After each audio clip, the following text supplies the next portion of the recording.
Good morning, all of you. Morning sir. आवाज आ रही है आप लोगों को मेरी?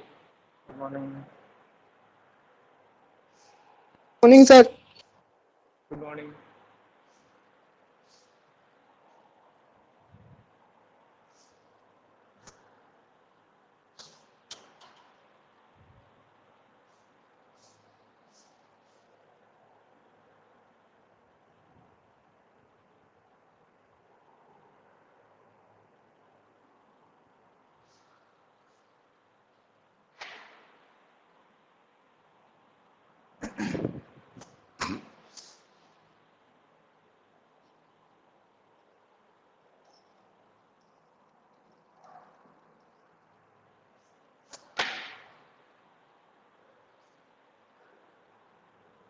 देखो, तो कल एक थ्योरम देखी थी अपन ने, if any prime number p divides a square then it will definitely divide a ना। अगर कोई प्राइम नंबर किसी पॉजिटिव इंटीजर के स्क्वायर को कंप्लीटली डिवाइड करता है तो वो उस नंबर को भी डिवाइड करेगा, a को भी डिवाइड करेगा, है ना। इसका यूज करते हुए अपन आज कुछ चीजें प्रूव करेंगे जो अपने को नोन है, पहले से अपने को पता है। कल भी मैंने बताया था कि किसी भी प्राइम नंबर का स्क्वायर रूट हमेशा एक इरेशनल नंबर होता है, ठीक है। नॉन परफेक्ट स्क्वायर का स्क्वायर रूट, किसी भी नॉन परफेक्ट स्क्वायर का स्क्वायर रूट भी एक इरेशनल नंबर होता है। इन चीजों को अपन प्रूव करेंगे आज, ठीक है ना। कल एक थ्योरम अपन ने देखी थी कि कोई प्राइम नंबर p अगर a स्क्वायर को, किसी पॉजिटिव इंटीजर के स्क्वायर को डिवाइड करता है, क्या हुआ? नहीं लगा। हाँ, अगर कोई प्राइम नंबर p किसी पॉजिटिव इंटीजर a स्क्वायर को डिवाइड करता है तो उस नंबर को भी डिवाइड करेगा। आज बच्चे आए कैसे नहीं है? 23 कैसे चल रहे हैं? 8 हो गई, 8:10 पे अपनी क्लास स्टार्ट होती है। आज से 5 मिनट लेट स्टार्ट हुई थी फिर भी।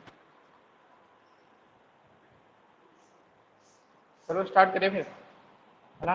देखो किस तरीके के क्वेश्चन आएंगे। स्टार्ट किया जाए या वेट किया जाए? सर स्टार्ट किया जाए। मैंने आपको Yes, जो sir. क्वेश्चंस की फोटो भेजी थी उसके सॉल्यूशन। अरे यार, अब चलो आज मैं पक्का करता हूँ तुम्हें यार। वो क्या है, इसी मोबाइल में अभी मैं फिर वापस से भूल गया, तो इसमें तुम्हें आज व्हाट्सअप कर दूंगा मैं, ना। Okay sir. मैंने देखे भी नहीं, वो भूल गया था, और इसी मोबाइल में जिससे क्लास चल रही। चलो अपन आगे बढ़ते हैं अभी। तो एक तो परी ने भी कुछ पूछा था ना, उसका भी सॉल्यूशन, और एक तुम्हारा दोनों का मैं आज करता हूँ सॉल्यूशन से।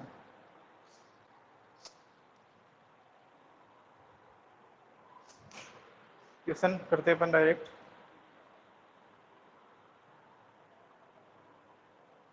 इस तरीके के क्वेश्चन आएंगे, प्रूव दैट √2, √2, √3, √5, इस तरीके के क्वेश्चन आते हैं कि ये एक इरेशनल नंबर है, प्रूव करना है अपने को। कल जो अपन ने थ्योरम यूज ली है उसका ध्यान रखना, उस चीज को समझ गए होंगे आप लोग, उसका Yes, यूज sir. होगा इसमें, ठीक है ना। चलो क्वेश्चन के फॉर्मेट में आएंगे। इरेशनल नंबर के बारे में 9th क्लास में अपन ने बिल्कुल बेसिक चीजें देखी थी, है ना। इरेशनल नंबर का मल्टीप्लिकेशन, इरेशनल नंबर का मल्टीप्लिकेशन, एडिशन, इस तरीके से इरेशनल नंबर क्या होता है ना। Non terminating non repeating numbers जो होते हैं, जिनको p बाई क्यू के फॉर्म में नहीं लिखा जा सकता, वो इरेशनल नंबर होते हैं। जैसे अपने को प्रूव करना है, प्रूव दैट ये जो कुछ क्वेश्चन है इस चैप्टर के, वो थ्योरेटिकल ज्यादा है, ध्यान रखें, है ना। इसमें जो क्वेश्चन चलेंगे वो थ्योरेटिकल ज्यादा चलेंगे, तो अच्छे से समझे इनको। Prove that √2 is an irrational number,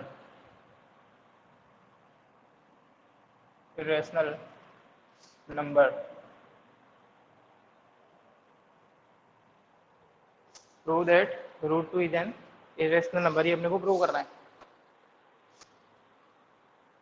देखो एक बार प्रोसीजर समझ लो आपको, क्यों? क्योंकि इस तरीके के क्वेश्चन में आपको सेम प्रोसीजर ही फॉलो करना होगा। ठीक है ना। आपको इस तरीके से ही चीजें सोल्व करनी होगी। आपने 9th क्लास में भी कुछ क्वेश्चन, बहुत कम क्वेश्चन किए होंगे, लेकिन आगे आप अगर आगे की क्लासेस में मैथमेटिक्स पढ़ेंगे ना, जैसे 10th क्लास से, तो आप लोगों को अधिकतर देखने को मिलेंगे कि कुछ क्वेश्चन अपन इस तरीके से कॉन्ट्राडिक्शन से भी सोल्व करते हैं। कॉन्ट्राडिक्शन से मतलब जैसे ये बोल रहा है प्रूव करना है √2 इज एन इरेशनल नंबर, तो अपन इसका उल्टा मान लेते हैं, है ना, इसका उल्टा मान लेते हैं, अपोजिट मान लेते हैं कि मान लो √2 रेशनल है, ठीक है ना। ये कॉन्ट्राडिक्शन से चीजों को सोल्व करने का मतलब ये है कि इसने बोला है कि √2 इरेशनल है, ऐसा प्रूव करो। तो अपन क्या करते हैं कुछ केसेस में, √2 रेशनल है ऐसा मान लो, अगर √2 को रेशनल मान के कुछ प्रोसीजर करेंगे, फिर आगे जो रिजल्ट आएगा ना कुछ ना कुछ ऐसा रिजल्ट आएगा जो अपनी चीजों को कॉन्ट्राडिक्ट कर रहा होगा, जो अपनी चीजों को जो अपन ने ऊपर कंसिडर किया है रेशनल, उसको गलत साबित करेगा।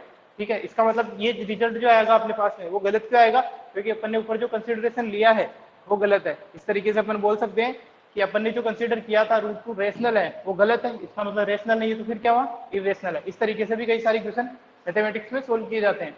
कुछ क्वेश्चन आप लोगों ने अगर किए हैं, आई डोंट नो आप लोगों के इस तरीके के क्वेश्चन आए या नहीं आए, वरना इस तरीके के यहाँ समझ लो, है ना। सॉल्यूशन देखते हैं इसका।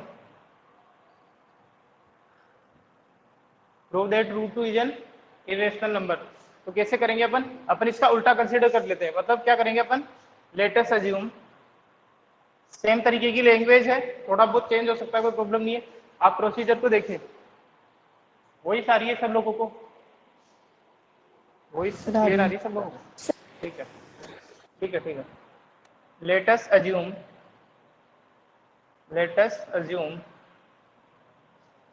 On the contrary that,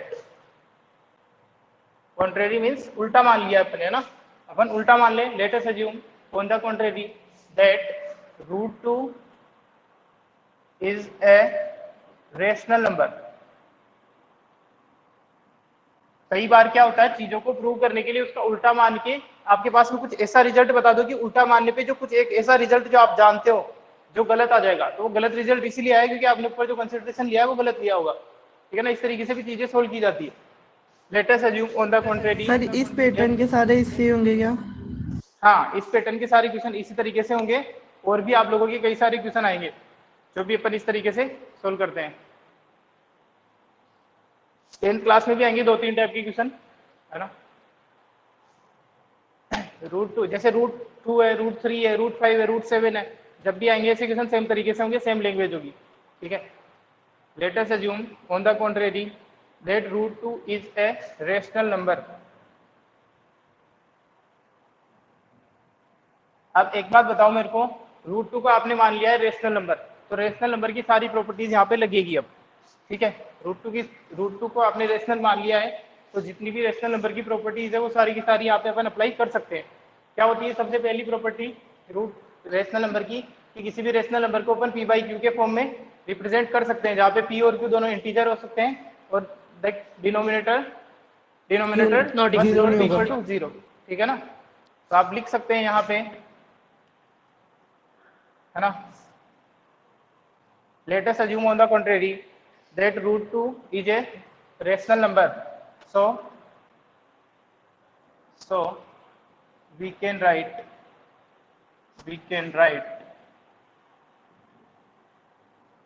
√2 equals to a upon b के फॉर्म में लिख सकते हैं, p/q बोल दो, a/b बोल दो, कुछ भी बोल दो, उससे फर्क नहीं पड़ता, है ना। √2 equal to a/b where a and b are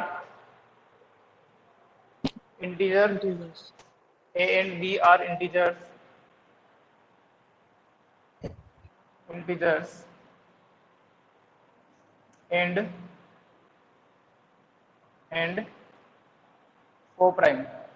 co-prime का मतलब समझते हो,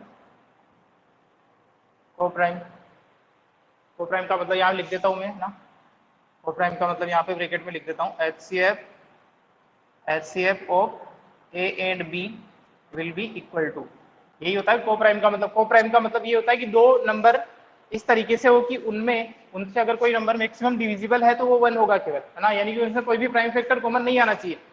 जैसे मैं बात करूं 4 और 8 की, 4 और 8 की बात करूं, और अगर मैक्सिमम नंबर आपको जो मिलेगा ना, जो दोनों को डिवाइड कर रहा हो, ऐसा नंबर जो दोनों को डिवाइड कर रहा हो, तो वो केवल एक नंबर मिलेगा। क्या मिलेगा? वो 1 होगा केवल, है ना। 4 और 8 की बात करूं तो इसके बारे में, इसको अपन को प्राइम बोल सकते हैं क्या? क्या ये आपस में को प्राइम है?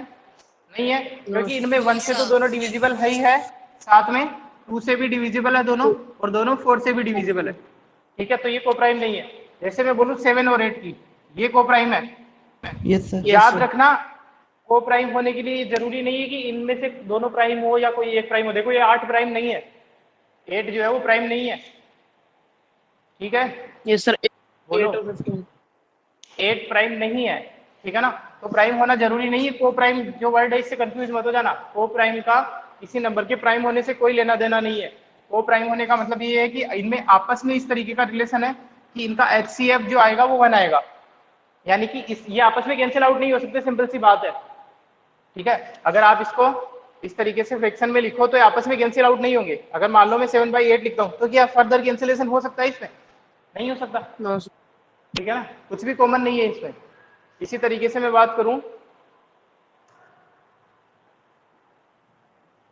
39 और 42 की बात करो, 39 और 42, 39 और 42, सर 3 सर से इसको प्राइम नहीं। नो सर, 3 से डिविजिबल। नो सर नहीं है। 3 से दोनों। ये दोनों 3 से हो रहा है। को प्राइम है या नहीं? को प्राइम है या नहीं? नहीं है नहीं है को सर। प्राइम, ठीक है ना। नहीं है सर। नहीं है सर। दोनों को प्राइम नहीं है। अब देखो, अब बताओ। है सर अब। सर है। है सर। को प्राइम है, देखो दोनों को प्राइम है। देखो इनमें HCF लेंगे तो 1 ही आएगा, लेकिन याद रखो ये भी प्राइम नहीं है और ये भी प्राइम नहीं है। This number is not a prime and this is not also, this is also not a prime number. ठीक है, दोनों प्राइम नहीं है। यहाँ पे दोनों प्राइम नहीं है, फिर भी ये आपस में क्या है? को प्राइम है। बात क्लियर हो गई होगी, आपको पहले भी बताया गया होगा, ऐसी बात नहीं है 9th क्लास में भी, कि को प्राइम नंबर का मतलब ये है कि उनका HCF जो है वो क्या होना चाहिए? बोलो बोलो, 1 होना चाहिए। इसका मतलब अपन किसी भी नंबर को इस तरीके से रिप्रेजेंट कर सकते हैं ना भाई। मान लो कोई भी अपना पर्टिकुलर नंबर है, जैसे 8 लिखा हुआ है, ठीक है, 8 है। 8 को मैं सॉरी 2 को मैं इस तरीके से लिख सकता हूं। बोलो भाई, समझो बात को। 2 जो है इसको मैं लिख रहा, ये 2 एक रेशनल नंबर है, इस रेशनल नंबर को मैं P/Q के फॉर्म में लिख सकता हूँ। ठीक है, लिख सकता हूँ, लेकिन यहाँ पे इस तरीके से नहीं लिखा अपन ने कि ये दोनों क्या नहीं है? को प्राइम नहीं है। अगर आपको इसको को प्राइम बनना है तो जितनी टाइम ये कैंसिल हो सकते हैं उतना सिंप्लीफाई कर दो इसको। ठीक है, तो ये क्या बन जाएगा आपका? 2/1 बन जाएगा फिर। ठीक है, तो अब ये इस कंडीशन में लिखे हुए हैं कि अब ये आपस में क्या है? को प्राइम है। क्लियर है बात? तो आपने इंटेंशनली आपने √2 को इस तरीके से लिखा है जानबूझ के कि A और B को प्राइम है। जानबूझ के लिखने का मतलब ये है कि आप लिख सकते हो किसी भी पर्टिकुलर नंबर को। अगर कोई भी रेशनल नंबर है, इस तरीके का कोई भी रेशनल नंबर है, तो आप P/Q के फॉर्म में इस तरीके से, भाई कुछ भी नंबर आ रहे हो, मान लो आप यहाँ पे मेरे को बता दो, देखो इसको लिखने के कितने तरीके हैं। ये एक रेशनल नंबर है, क्लियरली रेशनल नंबर है, तो इसको कोई बच्चा ऐसे लिख सकता है। ठीक है, ये भी क्लियर होगा। अब कोई बच्चा एक बार कैंसिल करके लिख सकता है, तो क्या आ जाएगा? इस तरीके से लिख सकता है। बोलो, लिख सकता है? दोनों सही है, देख लो। अरे बोलो। जैसे यस ठीक है, सर। और लेकिन अपने को सिंपलीफाइड फॉर्म ज्यादा सही रहता है। हाँ ज्यादा सही रहता है, लेकिन अरे गाने यही सुना देंगे। सर ये बिना। देखो इधर, तो इसका मतलब ये है कि आप रेशनल नंबर को ऐसे लिख सकते हो P/Q के फॉर्म में। यहाँ पे भी P integer, this is integer and this is not equal to 0, यहाँ पे भी सेम है। लेकिन आप जो लिख रहे हो भाई, किसी नंबर को एक ऐसी स्टेज तो आ सकती है ना, कैंसिल करते जाओ कि दोनों के दोनों क्या मिलेंगे आपको? को प्राइम मिलेंगे। बोलो। Yes sir. Yes. आएगी। तो आप जो यहाँ पे लिख रहे हो ना, वो वही वाली स्टेज लिख रहे हो जब दोनों एग्जॉस्ट हो चुके हैं, कट चुके हैं, दोनों बिल्कुल कैंसिल आउट हो चुके हैं, उसके बाद इनमें दोनों में कोई कॉमन नहीं है, तो आप कर सकते हो हर नंबर के साथ। वैसा ही आपने यहाँ पे किया है। ये क्लियर हुआ इस चीज का मतलब कि a बाई बी इंटीजर तो है ही है, साथ में दोनों के दोनों को प्राइम है। इसका मतलब मैंने लिख दिया है कि HCF जो है दोनों का वो 1 होता है। आप लोग पहले से भी फेमिलियर होंगे आई थिंक को प्राइम नंबर से। और Yes, एक और sir. इम्पोर्टेंट चीज इसमें होती है कि यहाँ पे b must not equal to 0, ठीक है, ये भी होता है, बोलो Yes, ये भी sir. होता है, ये Yes. भी एक इम्पोर्टेंट। अब तो यहाँ पे अपन ने बिल्कुल बेसिक सी चीज लिखी है, यहाँ तो कुछ अभी तक स्पेशल नहीं किया। अपन ने क्या latest assume on the contrary, मतलब अपन ने उल्टा मान लिया है कि √2 एक रेशनल नंबर है, और रेशनल नंबर की सारी चीजें अपन इसके साथ में करते जा रहे हैं। कहीं पे मिस्टेक जरूर आएगी तो वहीं पे अपन बोल देंगे कि अपना कंसिडरेशन गलत था। देखते कहाँ पे आती है। अपन ने क्या किया, अगर √2 रेशनल है तो उसको इस फॉर्म में लिखना चाहिए, अपने को लिख सकते हैं। तो अपन ने लिखा a और b इंटीजर है, और इस तरीके से लिखा कि दोनों के दोनों को प्राइम भी है। अब ये कैंसिल नहीं हो सकते किसी हालत में, इस चीज को ध्यान रखना, यही चीज प्रॉब्लम क्रिएट करेगी आपस में। ये a और b आपने इस तरीके से लिए हैं कि ये बिल्कुल कैंसिल आउट हो चुके हैं उस वाली कंडीशन में। दोनों के दोनों जो, जैसे अपन ने एक एग्जांपल लिया था, कैंसिल करते करते लास्ट में जो बचेंगे ना, वो इस तरीके से बचेंगे आपस में, दोनों के दोनों क्या है, को प्राइम है, ठीक है। आगे चलें, देखो Yes, sir. तो अब ऐसा करते हैं, √2 equal to a by b, ये लिखा हुआ है, ठीक है। तो ऐसा करता हूं मैं, अब सिंपल सी कैलकुलेशन है, अब तो कुछ भी नहीं है। देखो ऐसा लिख सकता हूँ a इक्वल टू √2b, ऐसा लिख सकता हूँ। Basic Yes, sir. कैलकुलेशन चल रही है थोड़ी देर, तो कोई प्रॉब्लम Yes, नहीं। sir. अब दोनों तरफ Sir, स्क्वायर कर देते हैं, squaring on both sides, squaring on both sides, दोनों तरफ अपन ने स्क्वायर कर दिया है, ठीक है। दोनों तरफ स्क्वायर कर दिया है, दोनों तरफ स्क्वायर करोगे तो ये आ जाएगा a square will be equal to 2b square. अब यहाँ पे मैं आपको कल एक चीज बता के गया था, वैसे भी आपको पहले से ही पता है इसका क्या मीनिंग निकल के आता है। अब चीजें कल वाली थोड़ी आपको रिकॉल करनी पड़ेगी जो मैं कल बता के गया था, ठीक है। अब देखो क्या चीज रिकॉल करनी है। Sir, a square divided by 2 is equal to a upon 2 होगा। क्या हो गया, क्या हो गया, मिस्टेक है क्या इसमें, कुछ मिस्टेक लग रही है आपको, मिस्टेक तो हाँ, नहीं है सर। फिलहाल तो देखो इसका मतलब ये है कि a square equal to 2b square है। इसका मतलब मैं ये बोल सकता हूँ कि a स्क्वायर 2 से डिविजिबल है। ये बताओ, कल बताया था मैंने। Yes, sir. Yes, sir. Yes, sir. it implies that a square is, या फिर ऐसे बोल दें कि 2 डिवाइड्स a स्क्वायर, इसे एक ही बात है दोनों चीजों में, a square is divisible by 2। भाई आपने इस तरीके से लिखा है ना, ये भी इंटीजर है, इसका स्क्वायर भी इंटीजर होगा, ये भी इंटीजर है, तो अगर इसके फैक्टर में आ रहा है 2 इंटू समथिंग है तो ये 100% 2 से डिविजिबल है। जब भी आप इस स्क्वायर को ऐसे लिख पा रहे हो तो इसका मतलब ये होगा कि a square is divisible by 2। Clear है बात, Yes, बोलो। sir. Yes. Yes, sir. ठीक है,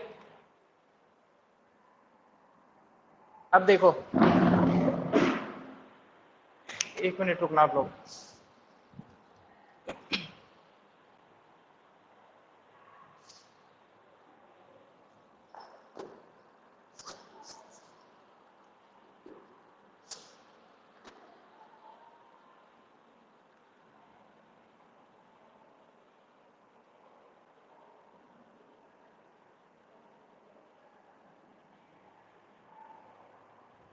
हाँ तो देखो कहाँ थे,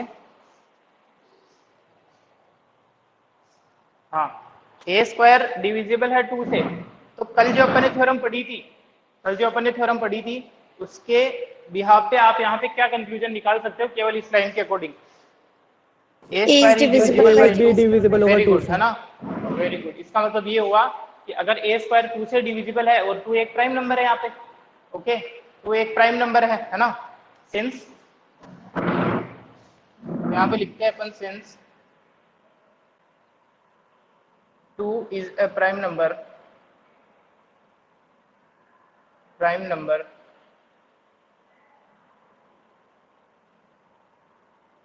divides a square, therefore 2 will divide a also।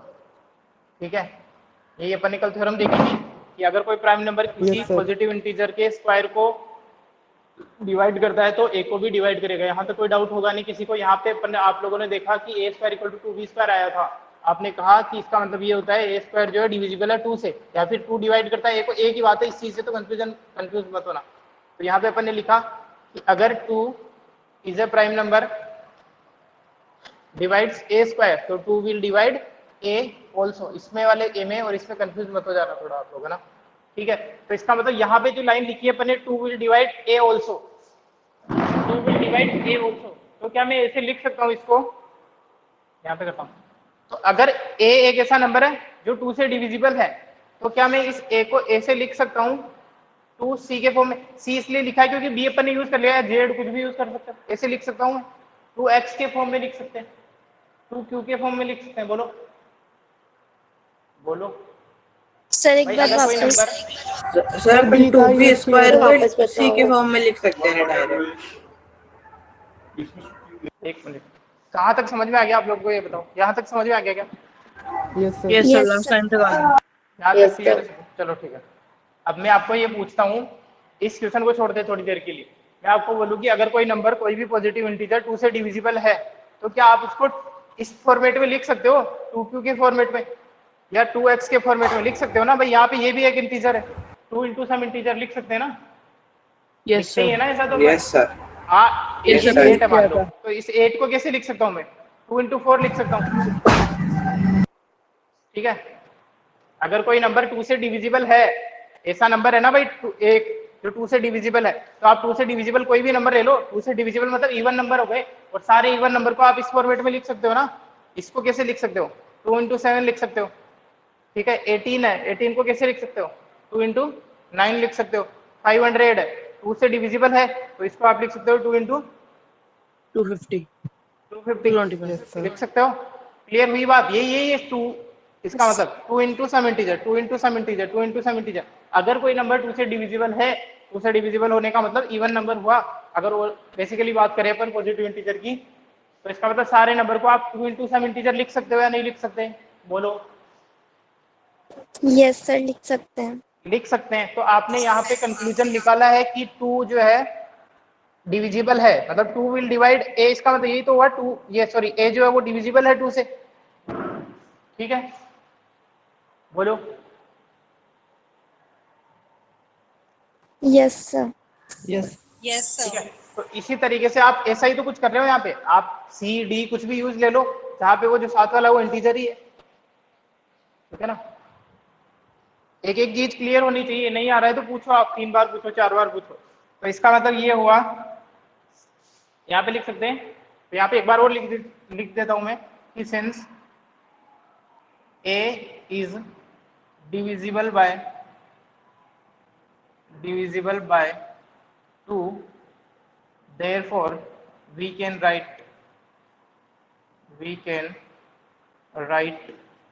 कैसे लिख सकते हैं? a equal to 2 into c, where c belongs to z। Simple लिख रहा हूं मैं यहाँ पे, या फिर पूरा लिख दो जहाँ पे c एक इंटीजर है। अगर आप लिखना चाह रहे हो तो c एक कोई भी पॉजिटिव इंटीजर है, क्योंकि अपन सारी चीजें जो कर रहे हो पॉजिटिव इंटीजर के लिए बात करें। Where c is some integer. इधर वाला दिख रहा है क्या आप लोगों को? ठीक है, c is some Yes, sir. Integer. Yes, sir. ठीक है, चलो ऐसे लिख सकता हूं मैं।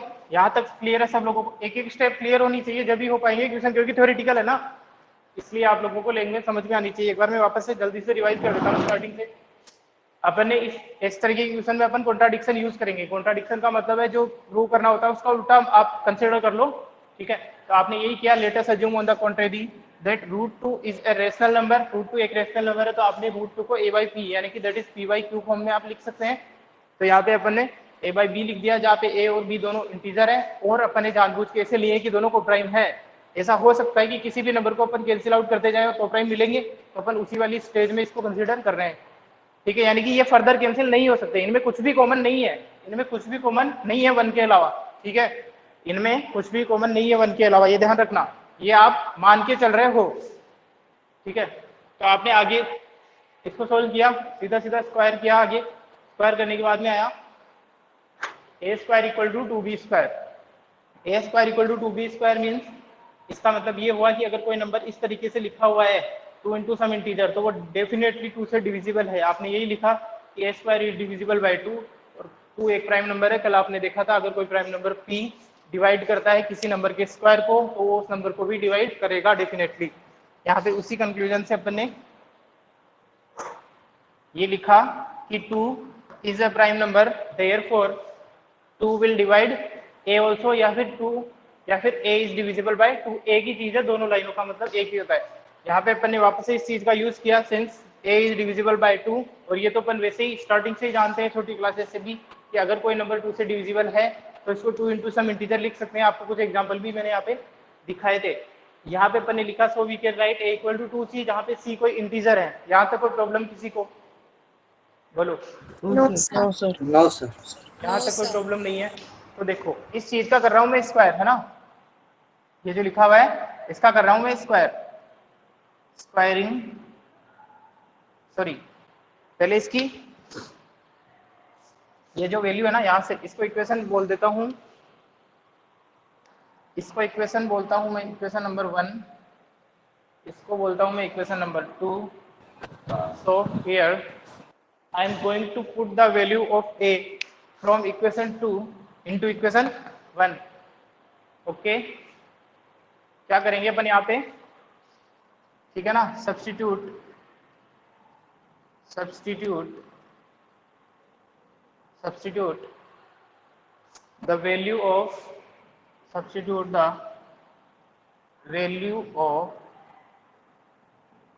the value of a from equation 2 into equation 1। यहाँ तक आप लोगों ने कहा था कि यहाँ तक तो कोई डाउट है नहीं, और यहाँ पे मैंने कुछ भी स्पेशल अभी तक नहीं किया है। अपन क्या करेंगे, a की वैल्यू जो 2c है उसको सब्स्टिट्यूट करेंगे किस इक्वेशन में, इस वाली इक्वेशन में। ठीक है, substitute the value of a from equation 2 into equation 1। बताओ क्या हो जाएगा इधर, बोलो। Sir 2c square, sir 4c square. तो देखो ये तो हो जाएगा 4c स्क्वायर, या फिर मैं एक बार आप लोगों के लिए वैल्यू लिख देता हूँ ताकि सब बच्चों को क्लियर हो जाए। 2c square that is equal to 2b square.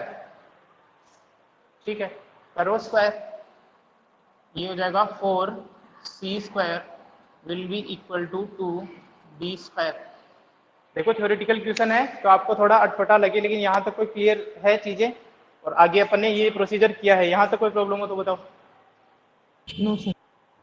Sir एक बार ये 2c स्क्वायर, क्या हुआ? सर ये 2c स्क्वायर वाला वापस बताना। 2c नहीं, देखो यहाँ से ये वैल्यू उठाई है अपन ने, a इक्वल टू क्या है, 2c है, a इक्वल टू 2c है। यहाँ पे लिखा है कि a की वैल्यू सब्स्टिट्यूट करनी है इक्वेशन नंबर 1 में, तो a की वैल्यू क्या है यहाँ पे 2c है, तो यहाँ से 2c उठा के इधर रख दो। यहाँ से a की जगह क्या रख दोगे, अब आप 2c रख दोगे तो 2c का स्क्वायर है, क्योंकि a का स्क्वायर था, इक्वल टू इधर तो कोई चेंज है ही नहीं। ठीक है, तो ये वही आपने किया है, a की जगह 2c रख दिया, तो यहाँ पे आपने ऐसा कंसिडर किया है, तो 2c square equal to 2b square. बोलो कोई प्रॉब्लम, क्लियर हुआ? चलो तो ये आ गया 4c square equal to 2b square. इसको कैंसिल कर देते हैं, क्या मिल रहा है आपको, कैंसिल कर दो, 2 कैंसिल हो रहा है, तो आपको मिल रहा है यहाँ पे 4c square is equal to b square equal to b square. अब इससे क्या कंक्लूजन निकालते हो आप लोग?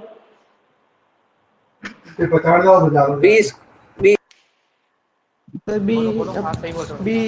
b square upon c square is equal B two square square, C square equal 2 equals to अरे वो चीज चाहिए ही नहीं मेरे को इस तरीके से, ऐसा कोई conclusion B square is equal B square is divisible by 2. Then B Square is is also divisible divisible by by 2. 2. Then B B is square Square also is divisible by 2. divisible by divisible by mic बंद रखा करो अपना. B square is divisible by 2. So we can conclude and B that is divisible by 2. since it is in the form of 2c square, so b square is divisible by 2. 2.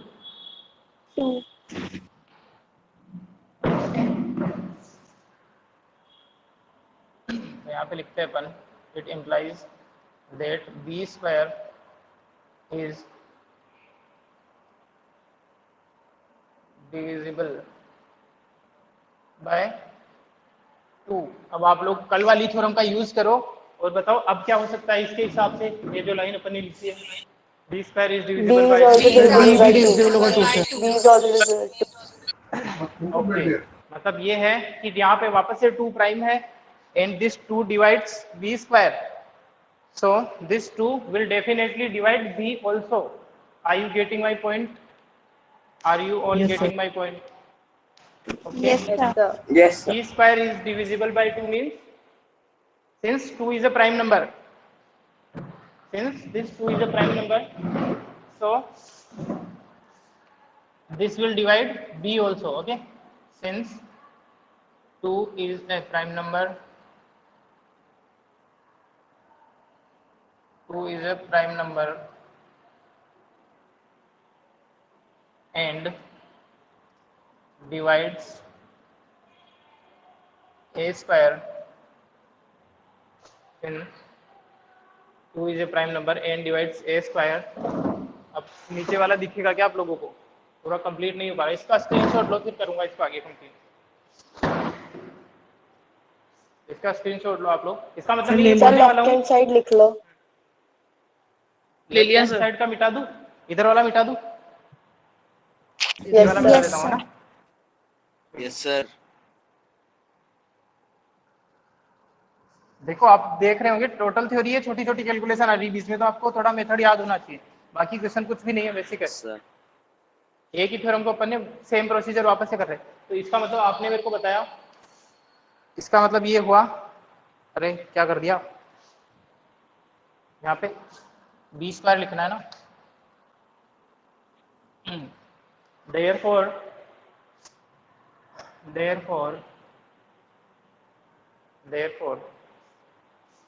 या फिर ऐसे बोल सकता हूं मैं, therefore b is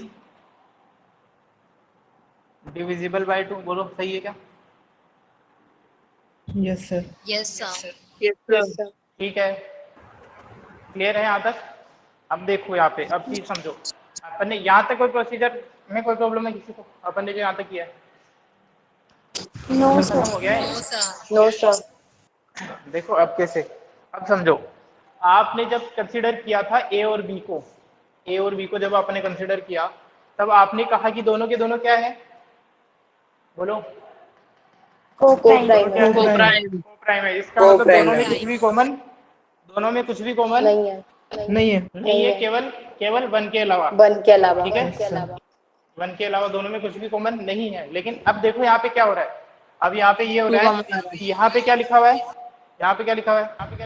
A is divisible by A 2. is divisible by A is divisible by 2. यहाँ पे क्या लिखा हुआ है? B is divisible by B 2. is divisible B by is 2. divisible by इसका मतलब आपने माना तो ये था कि ए और बी तो कोप्राइम होने चाहिए थे, लेकिन कहीं ना कहीं कुछ तो गड़बड़ है इस कैलकुलेशन के साथ में. कुछ तो गड़बड़ है जिसकी वजह से ये हो रहा है कि यहाँ पे ए और बी दोनों के दोनों 2 से डिविजिबल है. तो इसका मतलब ये कोप्राइम नहीं रहे फिर. ठीक है, जबकि आप तो कोप्राइम लेके चले हो. तो इसका मतलब ये जो सारी गड़बड़ हो रही है वो किसकी वजह से हो रही है? इसकी वजह से. ये आपने रूट 2 को क्या मान लिया यहाँ पे? रेशनल, और रेशनल की तरह से ही आपने इसको ट्रीट कर दिया और वही कैलकुलेशन कर दी. क्लियर है सब लोगों को? इसी तरीके से होंगे ये क्वेश्चन. Yes, sir. ठीक है. तो अब आप यहाँ पे लिखोगे, है ना? तो यहाँ पे आप लिखो, since A and B both are divisible by 2 according to our calculation, but we have considered A and B as co-prime, so there is a contradiction because of our incorrect consideration. ठीक है ना। इसको लिखता हूं मैं language को।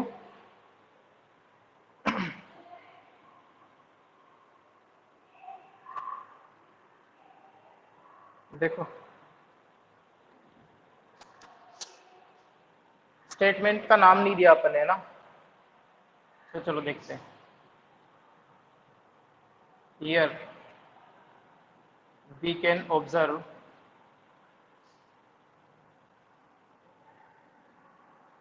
that A and B are divisible by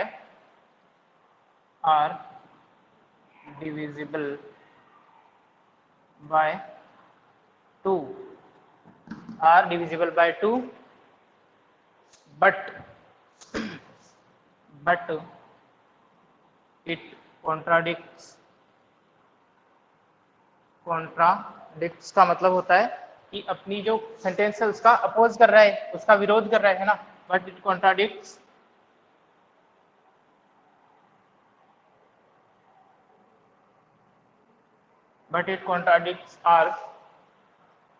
our initial assumption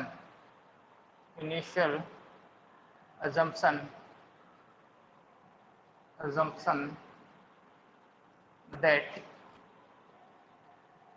A and B are co-prime। ठीक है, क्या है? Here we can observe that A and B are divisible by 2, but it contradicts। ये जो है अपना जो इनिशियल अजम्पशन है उसका विरोध कर रहा है, उसको अपोज कर रहा है, contradicts, but it contradicts our initial assumption that A and B are co-prime। ठीक है, तो ये इसका कॉन्ट्राडिक्शन हो गया, विरोध हो गया। तो ये हुआ किस कारण से? आपके रॉन्ग अजम्पशन की वजह से कि आपने रूट 2 को क्या मान लिया, ठीक है ना। And this is happened because of our incorrect assumption, and this contradiction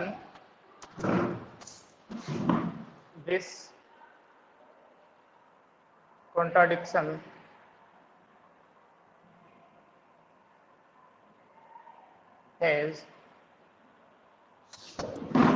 arisen because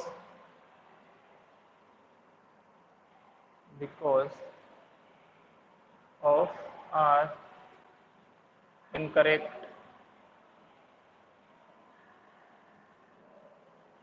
sir assumption। ये इसके बाद क्या लिखा है आपने? कहाँ पे? इसके बाद Hence के अराइजन बाद। है, अराइजन, ARISEN, अराइजन है ना। अराइजन मतलब ये वाली चीज क्यों हुई है ना, Yes, क्यों sir. अराइज हुआ है ये वाला क्वेश्चन, ये वाला क्वेश्चन क्यों उठा है? तो because our incorrect assumption, so root 2 will not be a rational number, in fact this will be a irrational number। इस तरीके की थ्योरी होगी। कल अपन एक क्वेश्चन जल्दी से और कर लेंगे, और आप लोग फिर भी ट्राई करेंगे रूट 3 और रूट 5 के लिए। सेम प्रोसीजर है, एक बार कोशिश करना, ठीक है ना। अच्छी तरह से बताया। सर ये तो सारे नंबर के लिए ही हो जाएगा ना, सारे नॉन परफेक्ट स्क्वायर के लिए। हाँ सबके लिए होगा ना भाई, सारे। अगर कुछ भी बोल देना तुम्हें कि प्रूव करो कि रूट 17 जो है वो एक इरेशनल है, तो उसके लिए भी सेम प्रोसीजर है। लेकिन आप लोगों की क्वेश्चन आएंगे केवल रूट 2 पे, रूट 3 पे, रूट 5 पे, रूट 7 पे, और max to max route 13, route 11 से ज्यादा नहीं आएंगे। ये काफी है वैसे तो, 1 2 3 ये रूट 3, रूट 2, रूट 5 यही आते हैं मैक्सिमम टाइम। तो इसके बेसिस पे कुछ और क्वेश्चन भी करेंगे अपन, है ना। ये तो बेसिक हुआ। आप लोग क्वेश्चन करेंगे रूट 2 और रूट 5 वाला, आप लोगों के लिए होमवर्क है रूट 2 और रूट 5 वाला। सेम प्रोसीजर फॉलो करते जाना, ठीक है। इसका जल्दी से स्क्रीनशॉट ले लो, क्लास एंड करता हूँ।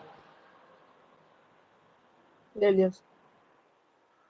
इसको आप बिल्कुल रख नहीं देंगे, अदरवाइज भूल जाएंगे पूरी। भेज देना देखो ये जो questions मैटर के। चला है, हाँ ठीक है भेज दूंगा, ठीक है ना, भेज दूंगा। ये इस चीज को आप लोग जल्दी से रिवाइज जरूर करें आज, अदरवाइज भूल जाएंगे। पूरी क्लास में 33 मिनट 40 मिनट की क्लास में एक ही क्वेश्चन हुआ है, इसका मतलब कुछ तो है। आप लोगों को लैंग्वेज लिख के प्रैक्टिस करनी है बिना देखे, ठीक है ना। एक बार पढ़ लीजिए इसको 1 2 बार, उसके बाद बिना देखे ट्राई कीजिए। थोड़ा बहुत ऊपर नीचे होता है, कोई फर्क नहीं पड़ता है, बस अपना जो मैसेज है उस तक पहुंचना चाहिए एग्जामिनर तक। ठीक है, क्लास एंड करता हूँ। Thank you sir. Thank you sir. Yes.